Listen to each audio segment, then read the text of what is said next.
president is at his golf club in New Jersey this weekend after claiming victories on the economy and North Korea's decision to return remains to the U.S.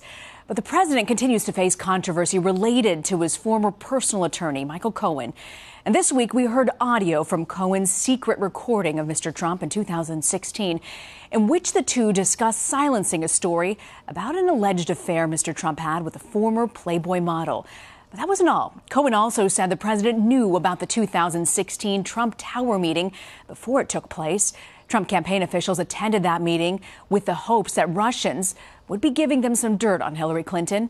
The president has long denied ever knowing about that conversation. For more now, we turn to Kevin Cirilli. He's a chief Washington correspondent for Bloomberg, and he joins us now. Kevin, CBS News has confirmed that the president's former lawyer, Michael Cohen, is now willing to work with the special counsel with Robert Mueller.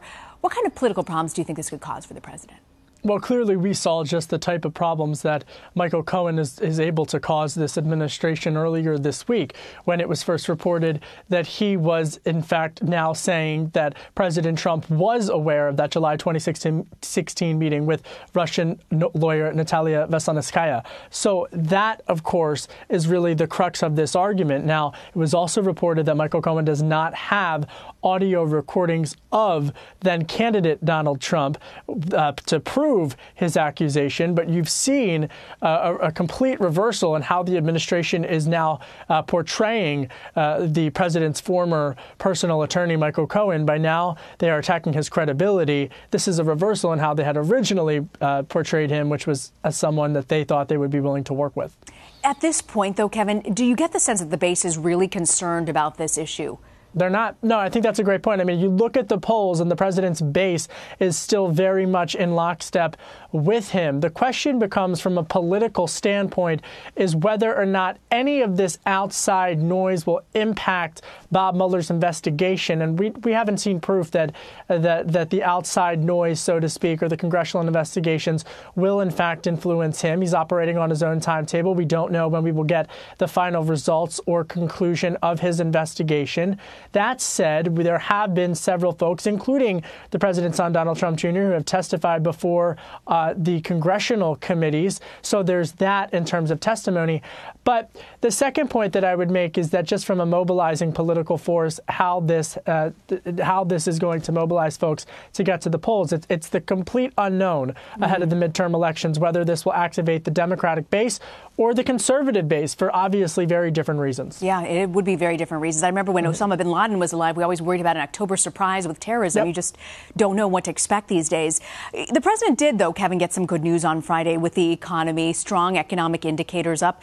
But the big thing is the paycheck that folks are taking home, that hasn't changed much across the country. Do you think the president's going to pay the price? Will voters judge him more on that than the indicators that we saw on Friday?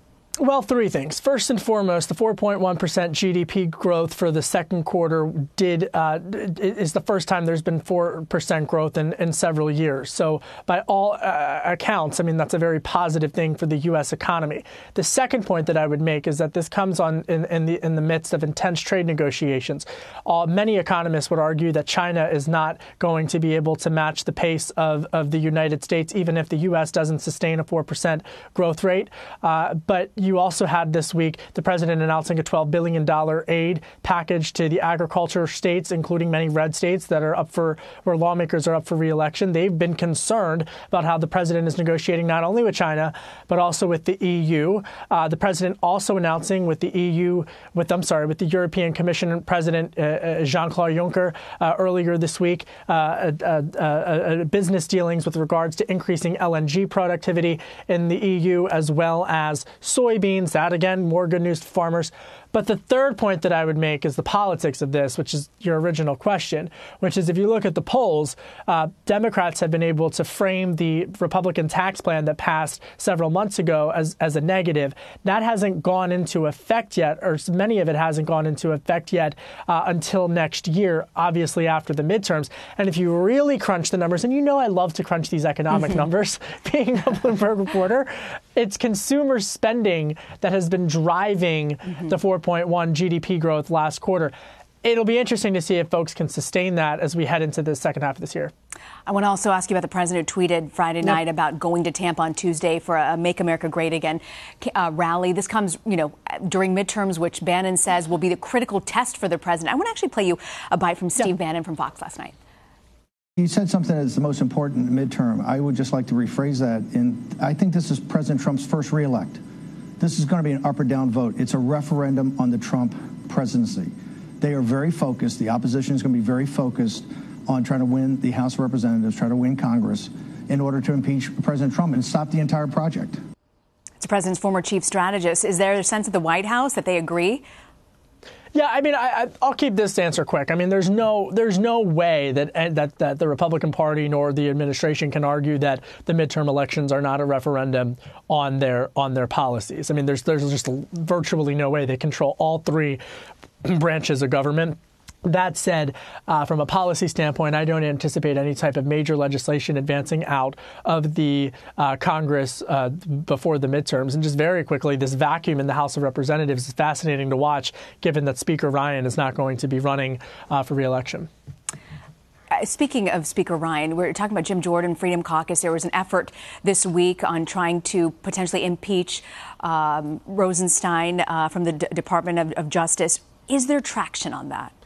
So there is amongst the Republican base, and I think that folks ought to take it seriously, because it's no mistake that a day before House Freedom Caucus co-founder Jim Jordan announces that he is going to, in fact, be seeking to run for Speaker of the House, that the Freedom Caucus backed Chairman currently Mark Meadows and others, including Mr. Jordan, put forth this effort to impeach the Deputy Attorney General Rod Rosenstein. I mean, that's no coincidence, and it also is no coincidence that this is now a wedge issue within the Republican Party. The folks that are aligned with the current Speaker of the House, House Speaker Paul Ryan, who again not running for re-election, will leave his post as Speaker. They're very uneasy about this in terms of impeaching Rod Rosenstein. So this is really a wedge issue of sorts, and quite frankly, I would argue has the backing of the White House, because this has been the Freedom Caucus has been in lockstep in terms of messaging with this administration, and you're seeing that unfold. And now it's becoming a point of leverage for the speakership race. Before you go, I do want to ask you, Thursday was the deadline for the Trump administration to reunite these families who were separated at the border. Well, Justice Department says that it's been able to reunite all the eligible children, but there are hundreds who still remain separated. What's the disconnect here? Well, the disconnect is that the pace of Washington and the bureaucracy in Washington is not fast enough for these families. I mean, this is something that has sparked national outrage, and it's also a clear illustration of how policies, once implemented, are increasingly difficult to get sorted out and influence people and impact families. And so what's been interesting, what we've watched since the outrage of this first unfolded has been how the immigration issue has evolved. Now the Democratic Party, many in the Democratic Party are arguing to shut down ICE. That is a new development in terms of the midterm re-election campaign and the 2020 presidential looming primary battle. But this issue of immigration reform has eclipsed lawmakers in both parties to get something done. And now you have a situation where these kids are still not reunited with their parents. Yeah, we certainly hope that there's some sort of end to this and that people figure out exactly, because they're kids' lives and it can never be changed. Never changed around again. Well, Kevin, I want to thank you so much for joining us from Washington. Kevin